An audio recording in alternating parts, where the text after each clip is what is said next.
নদীর পাশে এরকম অসম্ভব সুন্দর পরিবেশে বসে আগে কখনো খাওয়া হয়নি।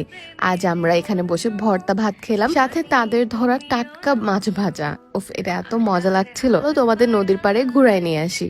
আসসালামু আলাইকুম আপুরা, কি অবস্থা সবাই কেমন আছো? আলহামদুলিল্লাহ, আমিও অনেক ভালো আছি। আর এই ভিডিওটা যে দেখতে পাচ্ছ, এটা কিন্তু তামান্না পার্কে আমরা যেদিন যাই সেদিনের।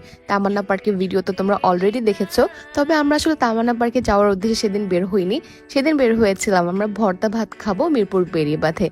এই ক্লিপটা আমার এত পছন্দ, এত সুন্দর বাতাস বইছে আর পিছনে হচ্ছে তোমার নদী, তার উপর সামনে টিনের চাল।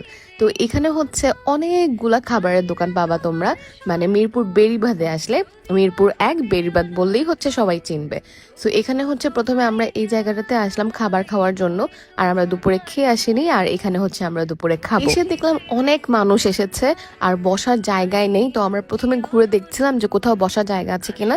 তো ভেতরে একটা জায়গা পেয়েছি, আর এখানে এত গরম লাগছিল যে বসতেই ইচ্ছে করছিল না। আর সেদিন প্রচুর রোদ ছিল, তোমরা দেখেছো এই ভিডিওতে। তো এরপর হচ্ছে আমরা আবার ওয়েট করছি যে অন্য কেউ সাইড থেকে উঠলে আমরা ওদের বেঞ্চে গিয়ে বসবো আর কি। এরপর এই পুচকুটাকে দেখলাম যেটা একদম শান্ত হয়ে বসে আছে, মনে হয় খাবারের ওয়েট করতেছে। আর তখন আমরা খাবার শুরু করে নেই যে ওকে দিব, তো আমরাও ওয়েট করতেছিলাম। এরপর আমরা পেয়ে গেলাম নদীর পাশে বসার একটা জায়গা। এখানে এত ভালো লাগতেছিল, মানে প্রচুর বাতাস আর পিছনে নদী, আর উপরে হচ্ছে আমাদের একটা ছাতা দেওয়া ছিল। এত বাতাস যে মনে হচ্ছিল ছাতা উড়ে চলে যাবে। তবে তখনও রোদ কমেনি, গরমের জায়গাতেই ছিল। আমরা খাওয়া দাওয়া শেষ করে যাওয়ার সময় দেখলাম অনেক ঠান্ডা, তখন এত রাগ লাগছিল। যাই হোক, আমাদের গরম ভাত চলে এসেছে, আর চলে এসেছে ভর্তা প্ল্যাটার। যে প্ল্যাটারটা তোমরা দেখলা সেটার প্রাইস হচ্ছে 170 টাকা। তবে তোমরা হচ্ছে যতগুলো ভর্তা খাবা ততগুলোই হচ্ছে পে করবা, আদারওয়াইজ বাকিগুলো কিন্তু ওরা নিয়ে যাবে। তবে এখানে হচ্ছে এই জিনিসটা আমি জানতাম না। সো আমি হচ্ছে মোটামুটি এখানে প্রত্যেকটা ভর্তাই ট্রাই করেছি, যেহেতু আমি ভর্তা লাভার। তবে এই ভর্তাগুলো আমার কাছে আহামরি তেমন কিছু লাগেনি, মানে ইট ওয়াজ সো আর কি। সো আমি যদি জানতাম যে এটা রিটার্ন করা যাবে, তারা নিয়ে যাবে আর কি, তো আমি এতগুলো ট্রাই করতাম না, টু বি অনেস্ট আর কি। তবে আই মাস্ট সে, তোমরা যদি এখানে আসো অবশ্যই ওদের মাছ ফ্রাইটা নিবা, কজ এটা অনেক মজা। আর ফিশটা এত বেশি টাটকা ছিল, খেয়ে বোঝা যাচ্ছিল যে একদমই টাটকা একটা মাছ ভেজে দিয়েছে তারা, এবং এটা অনেক মজা। আমার জামাই তো মাছ খেতেই চায় না, ওরা আমি বলছি যে একটু ট্রাই করো, মাছ ভাজাটা মজা অনেক। পরে ও নিজেও হচ্ছে খেয়ে বলতেছে আসলেই অনেক মজা।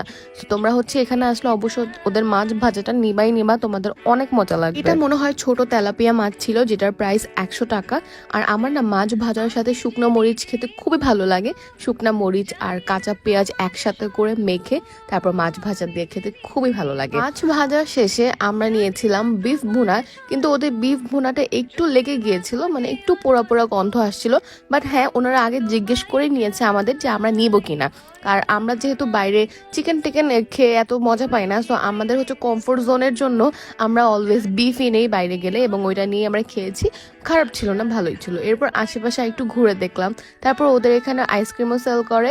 সো এখান থেকে একটা আইসক্রিম নিয়ে পরে আমরা বের হয়ে যাবো ওই যে তামান্না পার্কের উদ্দেশ্যে। তোমাদেরকে সাজেস্ট করব তোমরা একটু রোদ কমলে এখানে আসবা, তাহলে তোমাদের অসম্ভব ভালো লাগবে।